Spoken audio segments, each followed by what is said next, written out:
액티브 패시브 시간입니다. 해외 투자에 있어서 여러 가지 방향성들 제시해드리고 있습니다. 함께 찾아보시면 좋을 것 같습니다. 오늘은 하나금융투자 김민아 FA와 함께하도록 할게요. 어서 오세요. 네, 안녕하세요. 김민아입니다. 네, 오늘은 어떤 내용들 준비되어 있나요? 네, 오늘도 역시 한 주간 미국 증시 중요한 부분만 좀 브리핑을 해보고요. 그리고 또 저희가 말씀드렸던 액티브 패시브 종목들도 조금 설명을 해보는 그런 시간 또 가져보겠습니다.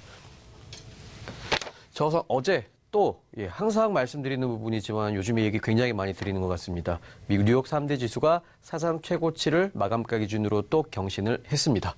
일단 다우지수 보시면 어제 차트만 보셔도 최근에 좋은 흐름 보여주고 있죠. 자, 최근 어제 다우지수 0.37% 상승한 22,956.96포인트로 시장을 마감했고요. S&P 500 역시 0.18% 전일보다 상승했습니다. 2,557.64포인트로 시장을 마감했습니다. 이 두 가지가 다 사상 최고치를 또 한 번 경신한 그런 모습이다라는 거 말씀을 드리겠고요. 자, 일단 기업 실적이 발표가 이미 금융주들이 지난주에 있었는데 거기에 비해서 주가가 약간 주춤하는 모습을 보였었습니다. 자, 그러다가 이제 와서 JP모건이나 BOA 그리고 골드만삭스 이런 금융주 위주로 주가가 상승하면서 전체적으로 증시를 끌어올린 그런 모습이었습니다. 그리고 여기에 또 중요한 게 하나 있었죠. 자, 세제 개편에 대한 언급이 또 나왔습니다. 트럼프 미국 대통령이 세제 개혁을 올해 안에 마무리하겠다라는 워딩을 하고요. 이런 멘트가 나간 이후에 주가가 또 주식시장이 반응을 해서 전반적으로 좋은 흐름을 이어나가는 그런 모습 보여주었습니다. 자, 이어서 나스닥 보시면은 나스닥 역시 상승 마감했죠. 전일 대비 0.28% 상승한 6,624포인트로 시장을 마감했습니다. 자, 중요한 거는 저희 포트 편입 종목인 넷플릭스와 애플 같은 경우에는 전반적으로 상승세가 많이 돋보였는데요. 넷플릭스는 1.6% 상승했습니다. 구독자 수가 더 증가할 것이다. 골드만삭스 같은 회사에서 이런 레포트들이 나오면서 주가가 상승을 했고요. 또 애플도 역시 각 증권사의 주요 애널리스트들이 비중 확대 의견을 내면서 주가가 상승하는 그런 모습을 보였습니다. 좋은 흐름 보여주고 있고요. 업종별로는 통신이나 금융, 기술, 에너지 순으로 약간 주가가 상승하는 그런 모습을 보였고요. 반면에 부동산이나 헬스케어는 0.4% 정도 업종별로 좀 빠지는 이 두 가지 섹터는 좀 빠지는 모습 보였습니다. 그리고 빅스 지수, 우리 공포 지수라고 하죠. 빅스 지수는 전일 대비 3% 올랐습니다. 9.90을 기록하는 모습을 보였습니다. 자, 저희 패시브 포트폴리오 잠깐 정리 또 하고 가겠습니다. 일단 전반적으로 포트폴리오 보시면은 굉장히 좋은 모습입니다. 예전에 비해서 많이 올라왔죠. 시장 상승분 그대로 잘 받아들였다. 그리고 벤치마킹보다 조금 더 잘하고 있다. 이 정도로 보시면 될 것 같고요. 현금 25% 가져가고 있습니다. 그리고 종목들 보시면 특이점이 EM이 다시 지금 보시면은 12%입니다. 그러니까 다시 두 자릿수 수익권으로 접어드는 그런 모습입니다. 최근에 많이 올랐죠. 저희가 5% 수익 실현을 한 적이 있는데 이제 그때는 수익률이 두 자리가 되면은 처음에 저희가 수익률이 두 자릿수가 되면은 수익 실현을 조금 하겠다. 이런 계획을 갖고 있었기 때문에 계획 그대로 했다. 이렇게 말씀을 드리겠고요. 중신증권하고 타이거 200 그대로 좋은 모습 보여주면서 스타벅스가 여전히 조금 빠져있는 모습이고요. 나머지 ETF들 다 좋은 모습 보여주고 있습니다. 자, 오늘 말씀드릴 부분은 그동안 말씀 안 드렸던 타이거 200 간단하게 보고요. 그리고 여기 BOTG도 보고 그리고 EM도 저희 간단하게 한번 살펴보고 가도록 하겠습니다. 자, 그 이전에 미국 유명한 경제 잡지죠. 파이퍼 제프리에서 조사가 있었습니다. 자, 미국에서 있었던 조사고요. 조사 대상은 미국 청소년들을 상대로 조사를 한 겁니다. 자, 이걸 왜 얘기를 하냐? 일단 전체적으로 저희가 개인적으로 소비재를 굉장히 좋아하는데 왜냐하면 소비재는 등락이 적습니다. 그러니까 다른 섹터들에 비해서 소비재 같은 경우에는 많이 오르지도 않지만 많이 빠지지도 않습니다. 그리고 물가 따라 좀 가주는 그런 경향이 있죠. 그래서 패시브하게 투자하기에는 소비재만한 게 없다 이런 생각을 항상 하고 있는데요. 이 소비에 대한 트렌드를 알아보기 위해서는 미국 시장을 살펴보는 게 굉장히 중요하다고 말씀을 드리겠습니다. 원래 중국 이전의 최대 소비 시장이 바로 미국이죠. 자, 미국 청소년들을 상대로 가장 좋아하는 브랜드가 어떤 브랜드냐, 많이 쓰는 데가 어디냐 이렇게 물어봤을 때 의류 쪽은 1위가 나이키였습니다. 다 알고 계시는 브랜드죠. 그리고 2위가 아메리칸 이글 아웃피터. 이거 여러분 생소한 그런 브랜드죠. 그리고 아디다스, 4위에 포레버 21 이런 브랜드들이 있었고요. 그리고 핸드백은 마이클 코어스, 케이트 스페이드 그리고 코치까지 같은 회사죠. 여기 두 개는. 자, 이렇게 여러분들 다 익숙한 회사들이 순위권을 차지했습니다. 그리고 신발 같은 경우에는 나이키, 반스, 아디다스 이런 순으로 또 인기가 있었습니다. 자, 중요한 거는 바로 여기죠.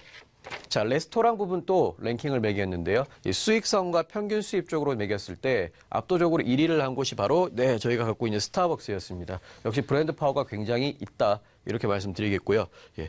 그리고 나머지 맥도날드가 3위라는 모습을 보였고요. 그리고 테크 쪽 보시면 재미있는 게 넷플릭스와 유튜브에 대한 얘기가 있었습니다. 넷플릭스와 유튜브 같은 경우에는 지금 거의 미국 내에서 TV를 없애고 있다. 이런 평가가 나오고 있습니다. 그러니까 우리나라 청소년들도 요즘 중학생이든 고등학생이든 어차피 집에서는 부모들이 TV를 잘 못 보게 하죠. 걔들이 잘 보지도 않습니다. 집에 안 들어오니까요. 그러니까 걔들 같은 경우에도 거의 다 보는 영상이라고 한다면 다 모바일로 접하게 되죠. 예, 그 모바일로 접할 때 미국 청소년도 똑같은데요. 가장 많이 보는 매체가 바로 넷플릭스와 유튜브를 많이 이용하더라. 그리고 스냅챗 같은 경우에도 많이 쓰고 있더라. 가장 많이 쓰는, 미국 청소년들이 가장 많이 쓰는 SNS로 말씀드릴 수 있겠습니다. 자, 이어서 이제 종목 좀 말씀을 드릴 텐데요. 일단 타이거 200 그동안 별로 언급을 안 드렸었죠. 왜냐하면 타이거 200 같은 경우에는 워낙 어떤 ETF인지 다 알고 계시고요. 국내 종목 편입하고 있다. 이 정도로 다 알고 계신 걸로 말씀을 드렸었고, 어제 보면은 지금 32,860원. 그러니까 주가가 지금 차트 보시면요. 예전에 비해서 조금씩 상승하는 모습입니다. 자, 코스피 최근에 상승했죠. 그 코스피 상승분 그대로 담아가고 있다. 이 정도로 보시면 될 것 같습니다.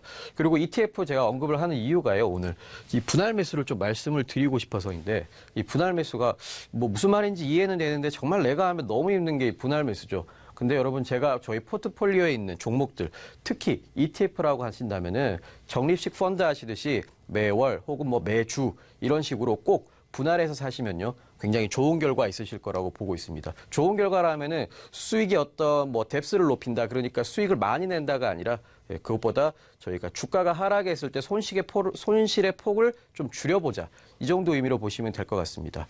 자, 그래서 ETF를 활용하시면요, 그게 타이거가 되든 코덱스가 되든 아리랑이 되든 상관없습니다. ETF라면은 이렇게 많은 섹터에 내 취향대로 분산해서 투자하는 게 가능하죠. 시장 전체를 살 수도 있고요. 대형주, 소형주, 코스닥 이렇게 살 수도 있고요. 그리고 섹터별로 IT, 금융, 소비재 사실 수도 있고요. 내가 화장품 섹터가 좋을 것 같다 하면 화장품 섹터만 모아둔 ETF도 있습니다. 그리고 내가 삼성그룹이나 현대그룹에 투자를 할 수도 있는 거죠. 아주 적은 금액으로요. 그리고 전략적으로 배당이나 로벌, 모멘텀 이런 쪽으로도 투자 가능한 게 바로 ETF고요. 반드시 분할 매수하셔야 되겠다라는 점 말씀드리겠습니다. 타이거 200은 역시 계속 아마 방송을 계속 하는 한은 가져갈 그런 종목이다라고 말씀을 드리겠고요. 자, 그리고 EM 같은 경우에는 최근에 언급을 많이 안 해드렸습니다. 수익 실현 5% 했었죠. 그리고 난 뒤에 지금 보시면 어제 46.63달러로 시장을 마감했습니다. 소폭 하락했죠. 자, 근데 EM은요, 저희가 나머지 5%는 앞으로도 계속 들고 갈 예정인 게, 일단 2017년에 글로벌 벤치마킹들이 죄다 상승하는 그런 모습을 보였습니다. 거의 다 올랐는데요. 95개 세계적인 벤치마킹 중에 85%가 모두 다 오르는 모습을 보였고요. 그중에 25% 국가는요, 그 나라 대표하는 주가가 역대 최고치를 기록했습니다. 우리나라 그랬죠. 미국도 그랬고요. 그리고 모건 스탠리에서 이제 발표한 게 있었죠. 기사에 따르면은 지금 통화 완화 정책과 글로벌 경제 성장이 중심이 돼가지고 전반적인 이제 주가 수익 배율을 좀 끌어올리고 있다, 이런 언급이 있었습니다. 그러니까 주가 수익 배율이 높아진다고 해서 걱정하실 게 아니라요. 중요한 거는 그런 것들이 기업 실적에 부합하는 성장이라는 이런 멘트가 나왔습니다. 그러니까 저희가 말씀드렸던 부분이죠. 기업 실적에 받쳐주기 때문에 지금의 수익이 7%다, 10%다, 15%다 이게 중요한 게 아니고요. 기업 실적에 받쳐주기 때문에 더 가져가도 괜찮다, 이런 말씀을 좀 드리겠습니다. 저희 포트폴리오 유지하는 이유라고 말씀드릴 수 있겠고요. 그리고 역대 최초 글로벌 시가총액에서 역대 최초로요. 글로벌 시가총액에서 상위 6개 기업이 모두 다 IT 관련 기업으로 채워지는 그런 현상도 보여주고 있습니다. 그래서 저희 포트폴리오 이런 종목들 다 담고 가고 있다. 이런 말씀을 한 번 더 드리겠고요. 마지막으로 보시면은 BOTG 보실 때 보시면 주가 어제 0.39% 소폭 상승했죠. 22.88달러의 시장을 마감했습니다. 이게 가격이 싸다 비싸다 굉장히 말들이 많은데 중요한 거는요, 여러분. 이거 굉장히 오래 가져가셔도 괜찮은 종목입니다. 일단 리쇼어링 보시면은 리쇼어링이라고 하는 게 이제 과거에 제조업 강국들이 예, 자국의 자주업 기업들이 해외로 나갔다가 그 해외로 나간 기업들을 다시 돌아오게 만드는 그런 정책들이죠. 보시면 그 핵심은 바로 자동화라고 볼 수 있겠습니다. 왜 그러냐면요. 전 세계적으로 대표적인 제조업 강국 미국, 일본, 독일 여러분 예로 들어서 보시면은 리쇼어링 정책을 실시를 했죠. 미국도 오바마 정부 때부터 아주 강력하게 실시를 했고요. 트럼프는 아예 대놓고 하고 있죠. 자, 법인세 인하하고 주요 골자가 로봇과 3D 프린터를 지원하겠다. 이게 중요 골자였고요. 일본도 유턴 인센티브를 제공하고요. 그러니까 세금 깎아준다는 얘기입니다. 그리고 로봇 혁명 실현 회의 이런 언급이 있었고요. 그리고 독일도 세금 인하하고 뭐 산업 클러스터 지원하는데 중요한 건 역시 인간과 로봇의 공동 작업 체계 마련하겠다 이런 거죠. 자, 이렇게 중요한 거는 다 로봇이 들어간다는 겁니다. 이 로봇 들어간 이유가 역시 인건비 때문이죠. 자동화가 돼야 자국으로 기업들을 다시 불러들일 수 있다는 거죠. 인건비 부담을 줄여야 되기 때문에. 그렇기 때문에 역시 BOTG도 지금 가격대 저는 결국 비싸지 않다고 생각합니다. 그래서 이거 역시 계속 가져가도록 하겠고요. 방송 보시는 분들 앞으로도 매수하셔도 좋을 것 같습니다. 네, 해외 투자 액티브 패시브 시간이었고요. 하나금융투자의 김민아 FA와 함께했습니다. 오늘 말씀 고맙습니다. 감사합니다.